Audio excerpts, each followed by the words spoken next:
Please subscribe, like and press the bell icon. किसान की पत्नी अपने घर की छत पर कुछ अनाज, कुछ फल और एक कटोरी में पानी भरकर रख देती थी। छोटी चिड़िया वहाँ आती है। ये किसान की पत्नी बहुत दयालु है। ये हम छोटे पक्षियों का बहुत ख्याल रखती है। चिड़िया कुछ दाना खा लेती है और कुछ अनाज अपने बच्चों के लिए लेकर वहाँ से चली जाती है। मम्मा, आप हर रोज छत पर दाना क्यों रखती हैं? बेटा, क्योंकि हमारे इस अनाज पर पक्षियों का भी अधिकार है। जंगल का बहुत सा हिस्सा काट दिया गया है, इसलिए अब पक्षियों को जंगल से दाना पानी लेने में बहुत दिक्कत होती है। आज मैं अपने दोस्तों को भी साथ लेकर जाऊंगी। मैं जाकर सबको बता देती हूँ। चिड़िया अपने दोस्तों के पास जाती है। कबूतर भैया, इंसानों की बस्ती में एक घर की छत पर अनाज और फल होते हैं। मैं हर रोज वहाँ से भोजन लेकर आती हूँ। आप भी मेरे साथ आ जाएं। वहाँ कोई खतरा तो नहीं है चिड़िया बहन? नहीं कबूतर भैया, किसान की पत्नी वो सब हमारे लिए ही रखती है। मिठू भैया, आप भी हमारे साथ चलें। हम भोजन लेने जा रहे हैं। फिर वो तीनों दोस्त कालू कौवे के पास जाते हैं। मगर इंसान बहुत बुरे होते हैं। वो बंदूक भी चला देते हैं। नहीं, किसान की पत्नी बहुत दयालु है। उनसे हमें कोई खतरा नहीं है। फिर वो सब दोस्त इंसानों की बस्ती की तरफ जाते हैं। घर की छत पर इतना सारा भोजन देखकर पक्षी बहुत खुश होते हैं। मैं बड़ा हूँ, इसलिए सबसे पहले मैं खाऊंगा। नहीं कौवे भैया, हम सब मिलकर एक साथ ही खाएंगे। नहीं, ऐसा नहीं होगा। पहले मैं खाऊंगा। ज्यादा भोजन देखकर कौवा लालच में आ जाता है, इसलिए वो दूसरे पक्षियों को खाने से मना कर देता है और पहले खुद दाना खाता है, फिर फल खाता है और फिर पानी पीकर कहता है, ओ, मजा आ गया, अब तुम भी खा सकते हो। फिर दूसरे पक्षी भी दाना खा लेते हैं। हम अपने परिवार के लिए भी दाना इस पोटली में डाल लेते हैं। चिड़िया ऐसे कहती है क्योंकि चिड़िया तो हर रोज अपने बच्चों के लिए भोजन लेकर जाती थी। फिर वो सब पोटली में कुछ अनाज और फल डाल लेते हैं। वो सब वहाँ से वापस जंगल उड़ते हैं।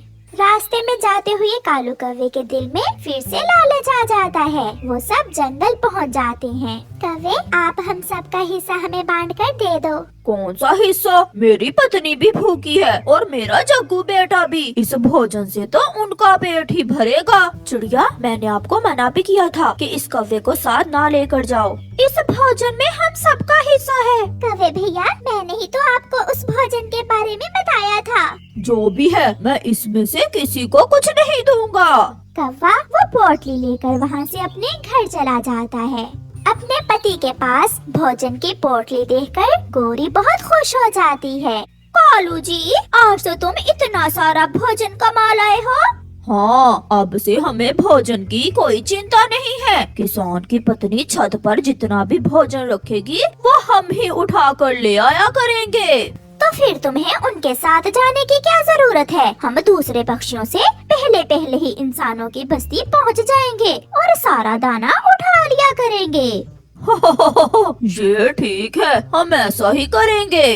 फिर दूसरे दिन कौवा और कौवी मुंह अंधेरे ही इंसानों की बस्ती में जाते हैं और किसान के घर की छत से सारा दाना उठाकर थैली में डाल लेते हैं। अब जल्दी से चलो कालू, ऐसा न हो कि दूसरे पक्षी हमें देख लें। वो वहाँ से भाग जाते हैं। दोस्तों, आज हम कालू कौवे को साथ नहीं लेकर जाएंगे। उसने कल भी हमें हमारा हिस्सा नहीं दिया था। जल्दी चलो, उसके आने से पहले ही हम निकल जाते हैं। फिर चिड़िया, कबूतर और तोता इंसानों की बस्ती की तरफ जाते हैं। यहाँ तो कुछ भी नहीं है, केवल इस कटोरी में पानी ही है। जिसने पानी रखा उसने दाना भी रखा होगा। ये जरूर उन कौवों का ही काम है। हम उनसे पहले नहीं, बल्कि वो हमसे पहले ही दाना उठा कर ले गए हैं। हम शिकायत करेंगे। हम किसान की पत्नी से दुष्ट कौवों की शिकायत करेंगे। फिर वो सब आंगन में बैठी हुई किसान की पत्नी के पास जाते हैं। माँ जी, वो दुष्ट कौवे हमें आपका रखा हुआ भोजन नहीं खाने देते। आज फिर हम भूखे रहे हैं। वो सारा ही भोजन उठा कर ले गए हैं। जो खाया सो खाया, बाकी जो बचा वो उठाकर घर ले गए हैं अपने। अगर वो कौवे इतने लालची हैं, तो उन्हें उनके लालच की सजा मिलनी चाहिए। आप सब चिंता न करें, उन कौवों को सजा जरूर मिलेगी। पक्षी किसान की पत्नी से कुछ अनाज लेकर वापस जंगल चले जाते हैं। चिड़िया नदी पर बैठी हुई थी जब गोरी कौवी वहाँ मीठा फल लेकर आती है। ये फल बहुत स्वादिष्ट है। गोरी, कहाँ से लिया है आपने ये फल? ये फल मेरी माँ लेकर आई है मेरे लिए। आपकी माँ लाई है या किसान के घर की छत से उठा कर लाए हैं आप? ना ना, हम तो आज इंसानों की बस्ती में गए ही नहीं।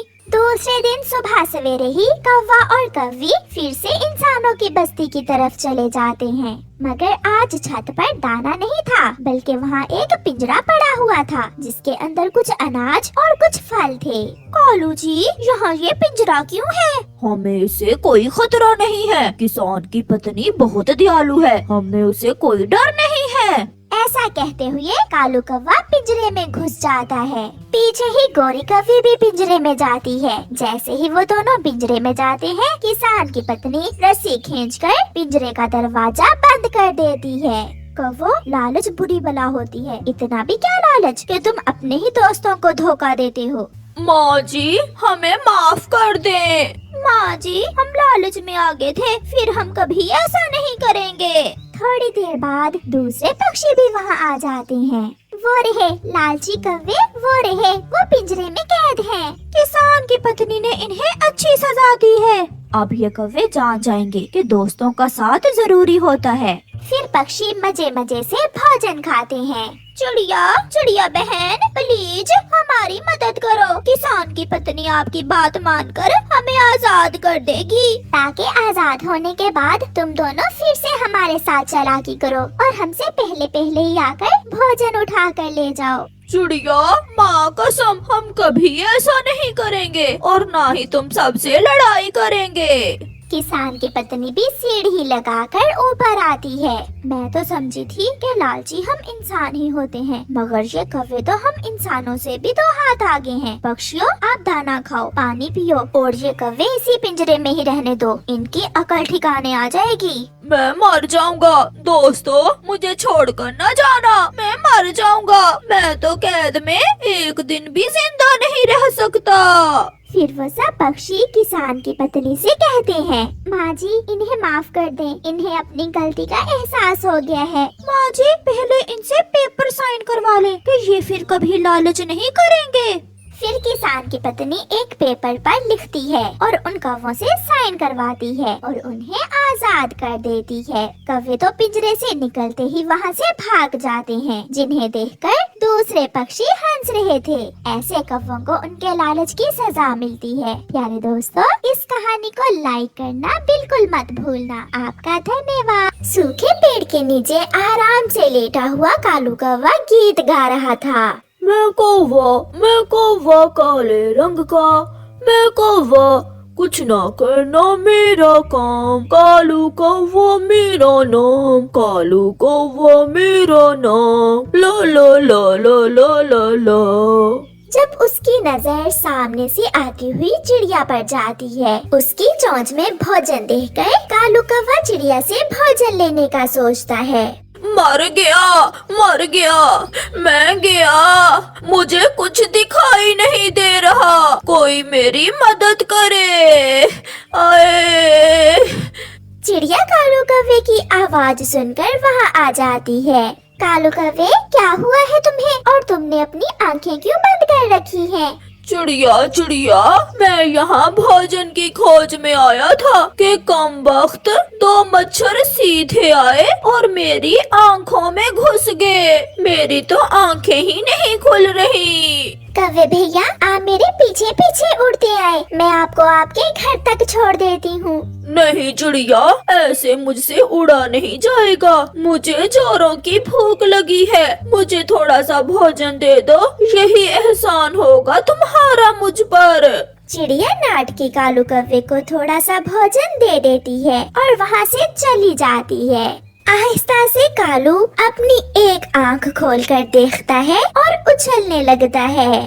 चली गई बेवकूफ चिड़िया, मुझे अपना भोजन देकर चली गई। आधा मैं खा लेता हूँ और आधा ले जाता हूँ गोरी के लिए। फिर कालू कौवा मजे मजे से आधा भोजन खाता है। और आधा लेकर घर चला जाता है। मैंने जैसे ही चिड़िया को देखा तो मैंने अपनी दोनों आंखें बंद कर ली। अच्छा, कैसे कैसे, मुझे भी करके दिखाओ। ऐसे मैंने अपनी दोनों आंखें बंद कर ली। बहुत बड़े जोकर हो तुम भी, कालू जी। लो, मैं ये चिड़िया से हटाया हुआ आधा भोजन तुम्हारे लिए ले आया हूँ, तुम भी ये भोजन खा लो। फिर गौरी कौवी वो भोजन खा लेती है। वो दोनों पति पत्नी हमेशा ऐसे ही दूसरे पक्षियों को उल्लू बनाकर उनका भोजन लेकर खा लेते थे। फिर एक दिन कालू कौवा तोते के पास जाता है और उससे कहता है, तोते वो मर जाएगा, वो मर जाएगा। कालू, कौन मर जाएगा, कुछ बताओ भी। वो अमरूद का बड़ा पेड़, वो मर रहा है और वो अमरूद का बड़ा पेड़ मरते समय 2 मीठे मीठे अमरूद खाना चाहता है। अमरूद का पेड़ भला अमरूद क्यों मांगेगा? ये मैंने उससे पूछा था, उसने कहा कि सारी जिंदगी उसने हमें मीठे अमरूद दिए हैं, इसलिए मरते समय वो भी मीठे अमरूद खाएगा। यार कालू, मैं तो तुम्हारी भाभी हरियाली के साथ दूसरे जंगल जा रहा हूँ, तुम ये 2 अमरूद ले जाओ और अमरूद के बड़े पेड़ को दे दो।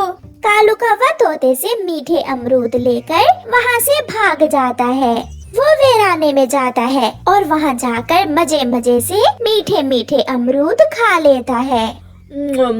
वारे कालू, आज तो अच्छे भले तोते को ही उल्लू बना दिया मैंने। शाम को जब तोता और तोती दूसरे जंगल से वापस आ रहे थे, हरे भरे अमरूद के बड़े पेड़ को देखकर वो दोनों वहाँ जाते हैं। बड़े अमरूद के पेड़, आप तो अच्छे भले हैं, और कालू कौवे ने मुझे कहा कि आप मर रहे हो और 2 मीठे अमरूद मांग रहे हो। मैं तो ठीक हूँ, तो क्या तुमने उसे मीठे अमरूद दे दिए थे? हाँ दोस्त। यही बात उसने मुझसे की और मेरे ऊपर जो 2 ही अमरूद थे वो तुम्हारा नाम लेकर ले गया। उसने मुझसे कहा कि मिठू 2 अमरूद मांग रहा है। पति जी, इसका मतलब उस काले कौवे के बच्चे ने हमें उल्लू बना दिया। तुम्हें तो बनाया सो बनाया, उस कालू कौवे ने तो मुझे भी उल्लू बना दिया। अब तो उस कालू को कुछ न कुछ करना ही होगा। रात को तोता और कबूतर चिड़िया के घर जाते हैं और चिड़िया को सारी बात बताते हैं। चिड़िया, वो हमेशा झूठ बोलकर हमसे भोजन ले लेता है, उसे सजा मिलनी ही चाहिए। उपाय मैंने सोच लिया है। चिड़िया, आप कल मुझे थोड़ी सी स्वादिष्ट खिचड़ी बना देना। खिचड़ी? कबूतर भैया, खिचड़ी से कैसे कालू कौवे को सजा मिलेगी? बाकी की बात मैं आपको कल ही बताऊंगा। फिर दूसरे दिन कबूतर चील के पास जाता है। चील दी, मैंने सुना है आपको मीठी खिचड़ी बहुत पसंद है। हाँ कबूतर, खिचड़ी में तो मेरी जान है। तो फिर आज शाम आप मेरे घर के सामने आ जाना, मैंने आपके लिए खिचड़ी बनाई है। मैं शाम से पहले ही आ जाऊंगी। कबूतर, खिचड़ी में शक्कर थोड़ी ज्यादा डाल देना। फिर कबूतर वहाँ से चला जाता है। चिड़िया भी मीठी खिचड़ी बनाकर ले आई थी। मिठू भी आ गया था। कबूतर भैया, अब आगे का क्या काम है? चिड़िया बहन, अब देखना कि कैसे पीटेगा कालू कौवा, वो भी डंडों से चील दी मारेगी उसे। कबूतर भागा भागा कालू कौवे के पास जाता है और उससे कहता है, कालू कौवे यार, मैंने मीठी खिचड़ी बनाई है, क्या तुम खाओगे मीठी खिचड़ी? ये सुनकर कालू से पहले ही गौरी कौवी बोलती है, कबूतर, मेरे सुंदर आँखों वाले भाई जी, कालू का तो कल से पेट खराब है, मैं खा लेती हूँ वो मीठी खिचड़ी। पेट खराब में तो डॉक्टर भी खिचड़ी खाने का बोलते हैं, मैं भी खाऊंगा। तो फिर जल्दी से जाओ, मेरे घर के बाहर डाल पर खिचड़ी की हंडिया पड़ी है, जाकर जल्दी से दोनों ही खा लो मीठी खिचड़ी। गोरी कालू से आगे और कालू गोरी से आगे भागता है। दोनों जल्दी से कबूतर के घर की तरफ जाते हैं। अब मिलेगी सजा तुम्हें काले कौवो, हमेशा हमें उल्लू बनाते हो। कबूतर भागता हुआ पहाड़ों पर चील के पास जाता है। बहुत मारा चील दी, मुझे कालू कौवे और उसकी पत्नी ने बहुत मारा है। कबूतर, वो क्यों? कालू कौवे ने तुम्हें क्यों मारा है? चील दी, मैंने जो खिचड़ी आपके लिए बनाई वो मुझसे कालू मांग रहा था। मैंने मना किया तो मुझसे लड़ाई शुरू कर दी और मुझे मारा। उस काले कौवे की इतनी हिम्मत कि मेरी खिचड़ी तुमसे छीन कर खाए। उसे मैंने बताया था कि खिचड़ी तो मैंने अपनी चील दी के लिए बनाई है, मगर ये सुनकर वो और भी गुस्से में आ गया और मुझे डंडों से मारने लगा। ये है वो डंडा जिससे कालू ने मुझे मारा था। लाओ तुम ये डंडा मुझे दो और मेरे पीछे पीछे आओ, मैं देखती हूँ उस काले कौवे को। कालू अब बस भी कर जाओ, तुम्हारा पेट है या कुआं, अब मुझे भी खा लेने दो। बारी बारी, पहले तुम्हारी बारी थी और अब मेरी बारी है। दूसरे पेड़ के पीछे तोता और चिड़िया छुपे हुए थे।